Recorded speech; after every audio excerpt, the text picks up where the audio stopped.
Hello. Today's topic is about my son, Wyatt. Here's his backstory and how we ended up on the special needs journey.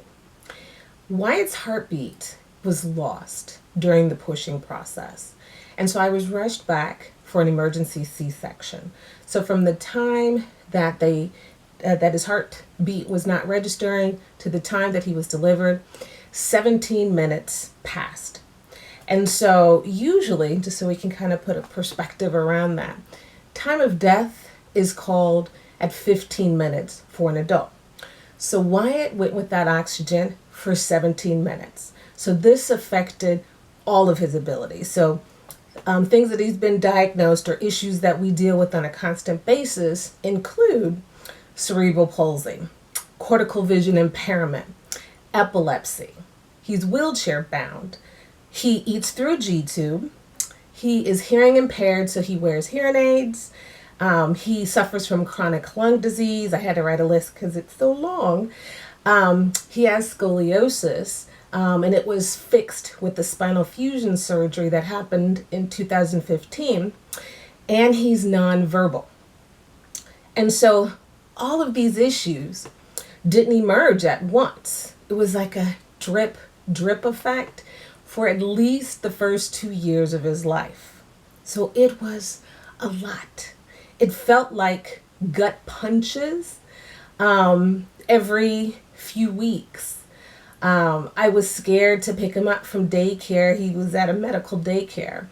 And the nurses always seemed to have something new to report that has emerged that we then had to find a new specialist to maintain and manage it.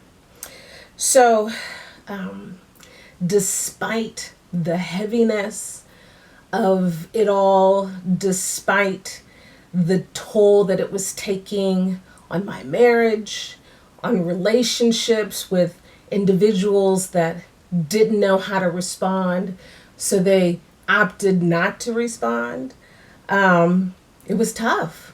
But in spite of that, though, if I were given the opportunity, to hit that reset button where the world was made right again, that Wyatt had a typical birth and he was a typical child, I would not hit that reset button. And the reason why I wouldn't hit that reset button is because all of the growth, all of the people that we've met, the ability for us, because of our challenges, for my husband and I to get closer, to make new friends within the special needs community, and to retire old friendships and relationships that no longer worked for us.